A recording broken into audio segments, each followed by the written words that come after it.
it's a traditional food actually. Dairy is a traditional food. However, in this country, dairy has different preparations that may make it less suitable for some people. And just some people have sensitivities that aren't able to eat dairy. But we have to remember what we're taking out of our diet and what we have to make sure we're getting back in. So we need to make sure we're getting the calcium, make sure that we're getting enough saturated fat in our diet. We do need a little bit of saturated fat in our diet. Make sure we're getting the protein, because milk does have a good source of protein. Milk also has B12. So there's certain B vitamins in milk that are just not found here. Okay? So going to, this is why these are fortified.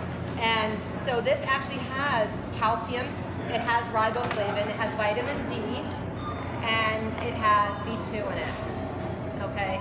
So why do they do that? Because they know people are using this as a replacement for dairy, but they may not know that they need to replace the nutrients. And so from a nutritional standpoint, I always make sure that when I I actually eat a vegan diet, and so, but I'm a nutritionist, right? So I know I have to take my B12. Yeah. If you're on plant-based diet and you're not eating dairy, you're not getting B12 in your diet at all. You really need a supplement.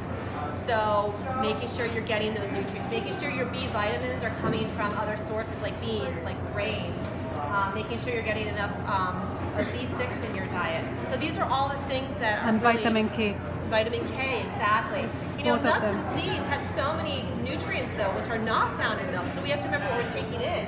All of the minerals and the micronutrients in nuts and seeds. So we talked a lot about fat and protein, but you also have those essential minerals. You have magnesium, you have manganese, zinc. Zinc is a nice source of, nuts and seeds are a really nice source of zinc. Okay? So you're getting some B vitamins, a little bit of B vitamins. So you're replacing it with other things that a lot of people don't get, in more of a standard American diet. So you have to just be aware, and maybe you need to, make sure that maybe check in with someone that is a nutritionist to make sure that you are getting a balanced diet with everything that you're eating.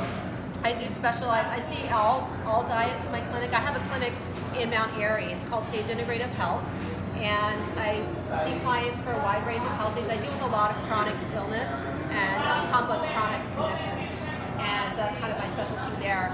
I see all different diets there. I have a subspecialty in plant-based diets though, because a lot of nutritionists, when they're dealing with chronic illness, they're not always familiar with the plant-based component and how to advise someone that's on a vegan diet if they have an autoimmune condition or if they have something else going on and they're on a vegan diet, how to advise them properly to get those nutrients in without asking them to just eat meat again, which is not always what someone wants to do, right? We understand that people have their choices, right? It's a very personal choice.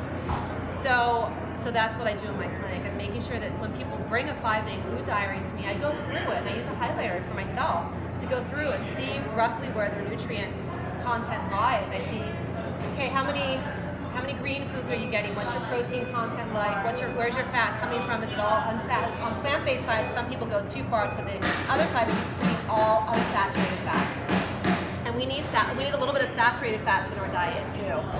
So, and like I said, these milks will provide, they're mostly unsaturated. A little bit of saturated fat in nuts. There's other things. They do have a high fat content though. So saturated or unsaturated fats in general have twice the number of calories as protein or carb. So that's another thing with nuts is that, if you're using nuts and you're trying to lose weight, or you're switching over to nuts as like a protein source when you go to a vegan diet, you may be getting more calories than you're realizing because it's 9 calories per gram of fat and there's 4 calories per gram of protein. So you can see there's a big difference there. And so you just want to be aware of what you're actually taking in. So really, I encourage you to try these milks at home. Start with an easy one if you want. Start with like the cashew milk or the coconut milk and work with that for a while. And then if you want to really get into it, you can go to the almond milk, which is a little more involved, but it's fun and you have the pulp left over to play with and add it to recipes. So, yes? We started using hazelnut milk in coffee. How would it be as simple as doing we did with the cashews, for example. Soak them for 3 to 4 hours and just follow that. I believe so. I've never actually worked with hazelnut milk. Hazelnut is similar to the almond. The almonds, yeah. So it takes another day, Yeah, overnight. It's not easy. It Yeah, needs like to be almonds. soft. Yeah, so so thank you. So I've never worked with hazelnuts before. This good. So the chief has had Brazil nut. And it's very high in selenium.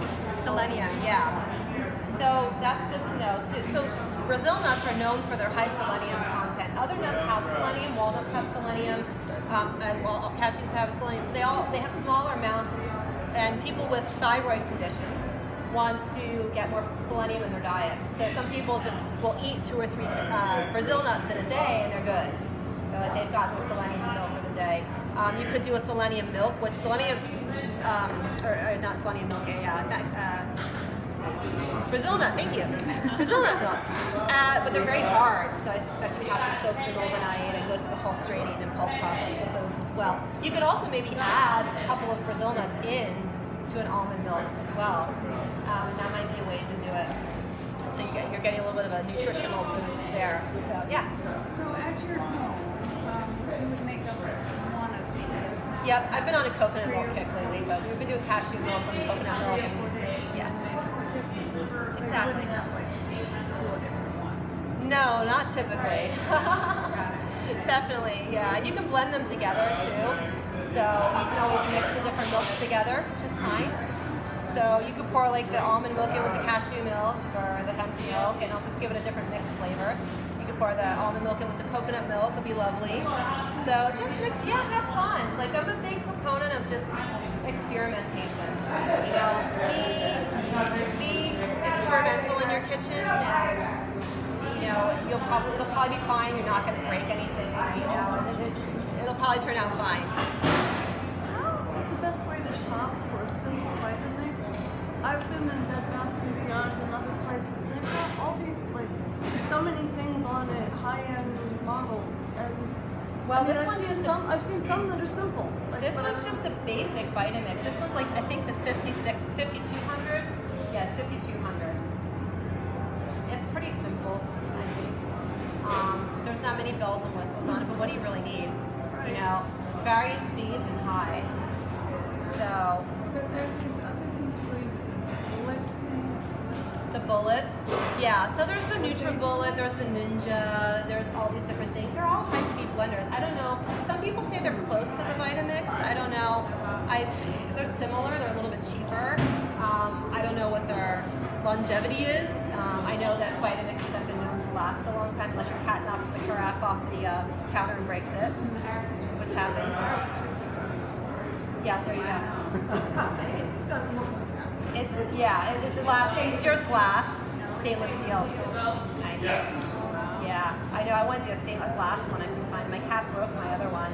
It wasn't glass; it was plastic. But these things are not cheap. It's amazing. Like just this was $100 to replace. $100. Yeah, the base alone. I mean, this is where the machinery is. I didn't think this would be quite as expensive, but it's got the Vitamix brand on it, so you know, yeah, you're getting that brand recognition. So do you have any other questions or any other comments or thoughts about making your own vegan milks at home? Great. Well, make sure you get recipes. How to make it cream. This is the last thing. Make the creams? Yeah. Like, so you could do like a cashew cream. Yep. So I've done a lot of cashew cream recipes.